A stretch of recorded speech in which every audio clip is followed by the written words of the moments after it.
Tantor Audio, a division of Recorded Books, presents Wahoo, The Patrols of America's Most Famous World War II Submarine, by Richard H. O'Kane, narrated by Sean Runnette. Prologue. Her keel had been laid in June of 1941, and about 7 months later, at the launching ceremony on February 14th, she was christened Wahoo. Like all newer United States submarines, she bore the name of a fish, hers being of the Peto family. Her mission had been decreed on the night of Pearl Harbor: conduct unrestricted submarine warfare, and after commissioning, Wahoo would be the 20th new submarine to engage the enemy. She would also be my first new ship, culminating 7 consecutive years in warships, for threatening wars had kept me and contemporary officers on continuous sea duty. From the Naval Academy in 1934, I had served a year in the cruiser Chester as a junior gun division and then signal officer. From there came over 2.5 grand years under mild and wild skippers in the last of our 4-pipe destroyers, Pruitt. She served as a demanding school in all basic shipboard assignments, and in seamanship unavailable in larger or slower ships. Then, during overhaul at Mare Island, north of San Francisco, came the true highlight, when my boyhood chum Ernestine Groves and I were married on June 1st, 1936. Pruitt's change of home port to Hawaii, her conversion to a light mine layer, and subsequent operations twice separated our family, but orders to submarine school squared that away. Together again, and with our infant daughter Marcia, we drove from Mare Island through torrential rains and washouts to Shreveport, Louisiana, and arrived at New London, Connecticut, in the middle of a blizzard. 6 months later, I reported to the submarine of my choice, the Argonaut, and in the area of our choice, right back in Hawaii.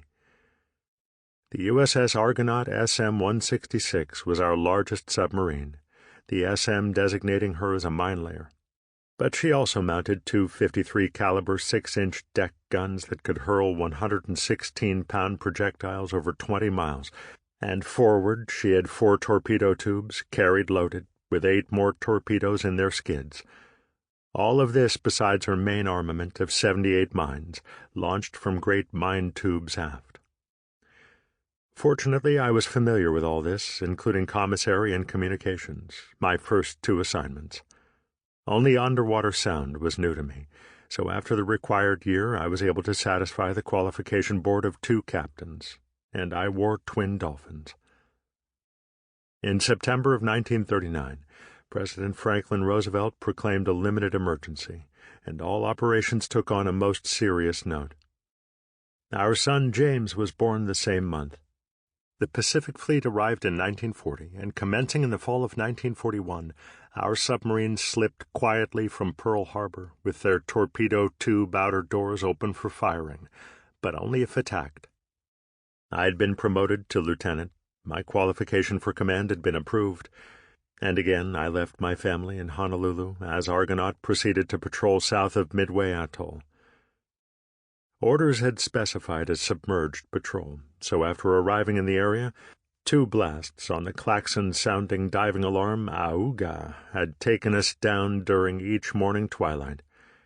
A skirmish with 2 destroyers on the night of Pearl Harbor was our only action with the enemy, but ever-increasing humidity due to lack of air conditioning caused electrical grounds, and we fought the ensuing small fires instead. The nightly Fox radio schedule had contained briefs of the attack, and one message contained my orders to Mare Island as executive officer of the submarine Wahoo building there.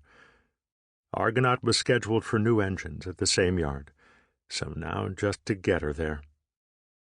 One after another, the electrical motors of our major machinery had burned until we were compensating the boat by blowing water between tanks and pumping to sea with our one remaining pump.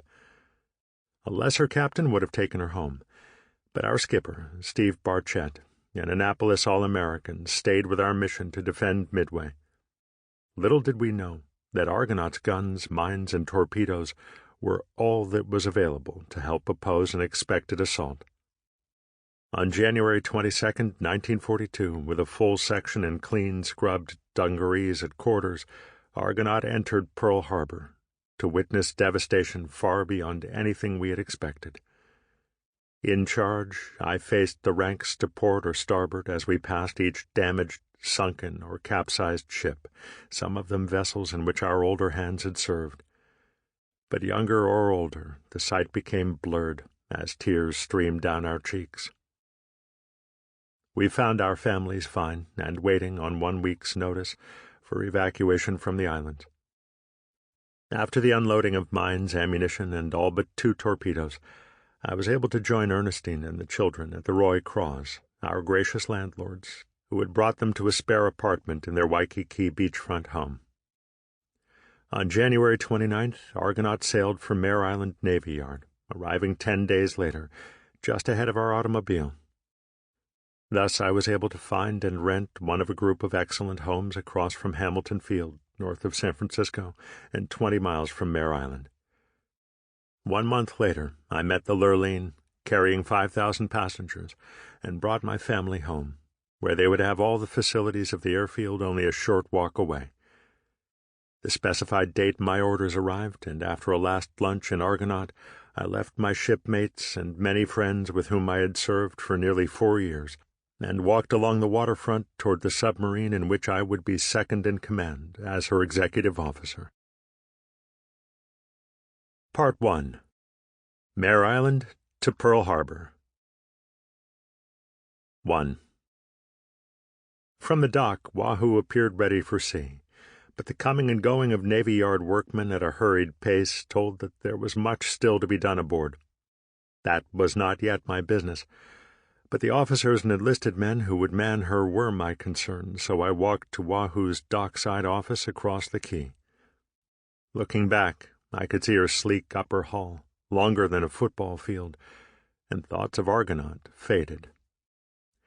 Lieutenant George W. Grider and Lieutenant Junior Grade Roger W. Payne, Jr. greeted me, and over coffee we brought each other up to date.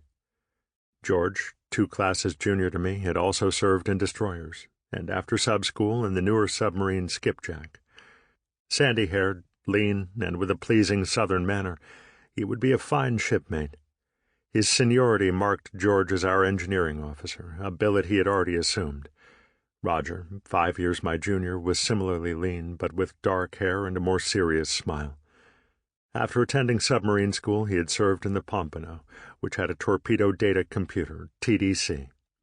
Knowing how to manipulate this machine, which would direct Wahoo's torpedoes, had assured his assignment as torpedo and gunnery officer, and like George, Roger would be an asset to any wardroom.